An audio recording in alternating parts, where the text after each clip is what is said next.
లోక్సభ ఎన్నికల కసరత్తులో భాగంగా ఇవాళ రెండో రోజు ఏపీ బీజేపీ ముఖ్య నేతల సమావేశం కొనసాగుతుంది. ఈ సమావేశాల్లో ఎన్నికల్లో అనుసరించాల్సిన వ్యూహాలు, పొత్తులపై నేతలు చర్చించబోతున్నారు. మొదటి రోజు సుదీర్ఘంగా సమావేశాలు కొనసాగాయి. ఇప్పటికే టికెట్ ఆశిస్తున్న వారి నుంచి దరఖాస్తులు స్వీకరించిన ఆ పార్టీ వారితో మరో విడత ముఖాముఖి నిర్వహిస్తోంది. BJP organising general secretary Shivaprakash, జాతీయ కార్యవర్గ సభ్యులు సోము వీర్రాజు, పార్టీ రాష్ట్ర అధ్యక్షురాలు పురంధేశ్వరి, ఆర్గనైజింగ్ కార్యదర్శి మధుకర్ నిన్న సుదీర్ఘంగా చర్చించారు. పొత్తులపై తుది నిర్ణయం కేంద్ర నాయకత్వం తీసుకుంటుందని, ఈలోగా బరిలోకి దిగే అభ్యర్థుల జాబితాకు తుది మెరుగులు దిద్దేందుకే ఈ చర్చలు నిర్వహిస్తున్నట్లుగా పార్టీ వర్గాలు తెలిపాయి. తొలి రోజు ఉత్తరాంధ్ర, రాయలసీమ, ఎన్టీఆర్, గుంటూరు జిల్లాల నాయకులతో హైకమాండ్ చర్చించింది. ఇవాళ మరో 11 జిల్లాలకు సంబంధించిన కన్వీనర్లతో పాటు ఆయా జిల్లాలకు చెందిన ముఖ్య నాయకులు క్లస్టర్ల అభిప్రాయాలను అడిగి తెలుసుకోనున్నారు. రాష్ట్రంలో రాజకీయ పరిస్థితులపై శివప్రకాష్ ఆరా తీసినట్లు రాజ్యసభ సభ్యుడు సీఎం రమేష్ తెలిపారు. ప్రధానంగా పొత్తులు లేకుండా పోటీ చేయగలమా లేదా అనే అంశంపైన శివప్రకాష్ ఆరా తీసినట్లు సమాచారం. ఇక ఏపీలో బీజేపీ యాక్షన్ ప్లాన్ కి సంబంధించి మరింత సమాచారం మా ప్రతినిధి నరసింహ అందిస్తారు. నరసింహ,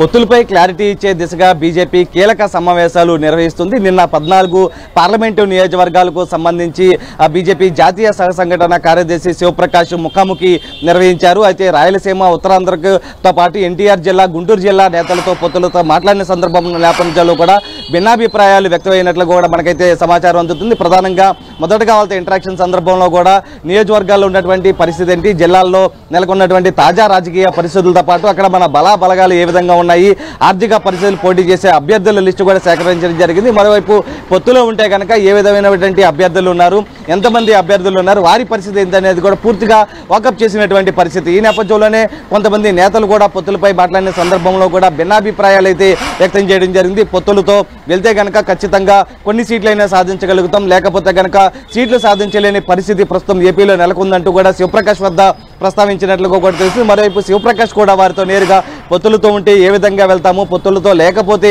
ఏ విధంగా ఉండగలుగుతుంది బీజేపీ అనేది కూడా వారి వద్ద ప్రస్తావించినటువంటి పరిస్థితి. అయితే ప్రతి నేత వద్ద కూడా ముఖాముఖి నిర్వహించిన సమయంలో కూడా పూర్తిగా డేటా అయితే సేకరించడం జరిగింది. అంటే దాదాపు అంటే ఉత్తరాంధ్ర, రాయలసీమకు చెందినటువంటి ముఖ్య నేతలంతా కూడా పొత్తులతో వెళ్తేనే ప్రస్తుతం ఏపీలో బీజేపీ నిలదొక్కునే పరిస్థితి ఉందంటూ కూడా అభిప్రాయపడినటువంటి పరిస్థితి. ఈ నేపథ్యంలోనే చాలా మంది కూడా కొంతమంది అయితే ఏదైతే అధిష్టానం నిర్ణయం ఫైనల్ అంటూ కూడా అధిష్టానానికే వదిలేస్తున్నామంటూ కూడా వారు ప్రకటించినటువంటి పరిస్థితి. అయితే ఇవాళ కూడా 11 నియోజకవర్గాలకు 11 పార్లమెంటు జిల్లాలకు సంబంధించి కూడా సమావేశాలు అయితే నిర్వహించబోతున్నారు. వారికి సంబంధించినటువంటి అభిప్రాయాలు కూడా సేకరించబోతున్నారు. అయితే పొత్తులు లేకుండా పోటీ చేయగలమా లేదా అనేది శివప్రకాష్ నిన్న ముఖాముఖి నిర్వహించిన సందర్భంలో ఆరా తీశారు. అయితే పొత్తులుంటేనే టీడీపీ, జనసేన పార్టీలు సీట్లను ప్రకటించడం ఏంటి అనే అంశాన్ని కూడా శివప్రకాష్ వద్ద రాయలసీమ, ఉత్తరాంధ్రకు చెందినటువంటి కొంతమంది నేతలు ప్రస్తావించారు. దాంతోపాటు పొత్తు లేకుండా పోటీ చేస్తే కనుక పోటీకే పరిమితం అవుతాం తప్ప గెలుచుకునేది ఉండదంటూ కూడా ఇంకొందరు నేతలు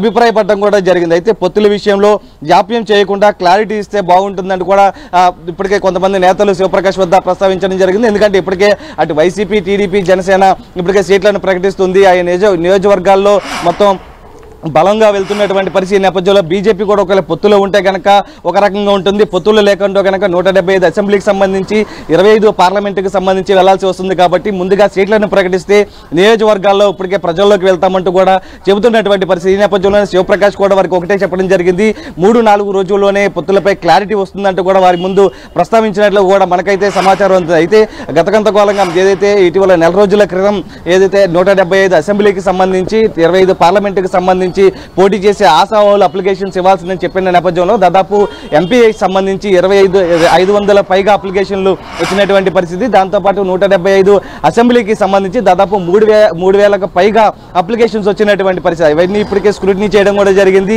అధిష్టానం ముందు ఉంచినటువంటి పరిస్థితి. ఈ నేపథ్యంలో తాజాగా జిల్లాల కన్వీనర్లు, ముఖ్య నేతలు, క్లస్టర్ల ఇన్ఛార్జీలతో శివప్రకాష్ ముఖాముఖి నిర్వహించిన సందర్భంలో కూడా ఎవరైతే అభ్యర్థులు ఉన్నారో ప్రస్తుత పరిస్థితుల్లో ఎవరైతే పోటీ చేసేందుకు ఆసక్తి చూపిస్తున్నారు, పొత్తులే ఉంటే కనుక ఏ విధంగా ఉండబోతుంది, ఆ అభ్యర్థులు ఎవరున్నారు అనేది పూర్తి లిస్ట్ని అయితే ఆయన ప్రస్తుతం గ్యాదర్ చేయడం జరిగింది. ఇవాళ కూడా 11 పార్లమెంటు జిల్లాలకు సంబంధించి కూడా ఆయన ముఖాముఖి నిర్వహిస్తారు. వారి వద్ద నుంచి కూడా అభిప్రాయాలు కూడా తీసుకుంటారు. అంటే 2 రోజుల్లోనే, రేపు ఎల్లుండిలోనే అధిష్టానం ముందు ప్రస్తుతం ఇవాళ 2 రోజుల పాటు జరిగినటువంటి ముఖాముఖిలో ఎవరైతే అభ్యర్థులకు సంబంధించి, క్లస్టర్ కన్వీనర్లకు సంబంధించి, ఇన్ఛార్జీలకు సంబంధించి ఏ అభిప్రాయాలను అయితే వ్యక్తం చేశారో అధిష్టానం ముందు నివేదిక ఇచ్చే అవకాశం అయితే కనిపిస్తుంది. అయితే పొత్తులకు సంబంధించి కూడా దాదాపు 3-4 రోజుల్లోనే ఒక క్లారిటీ వచ్చే అవకాశం అయితే కనిపిస్తుంది. రైట్ నరసింహ.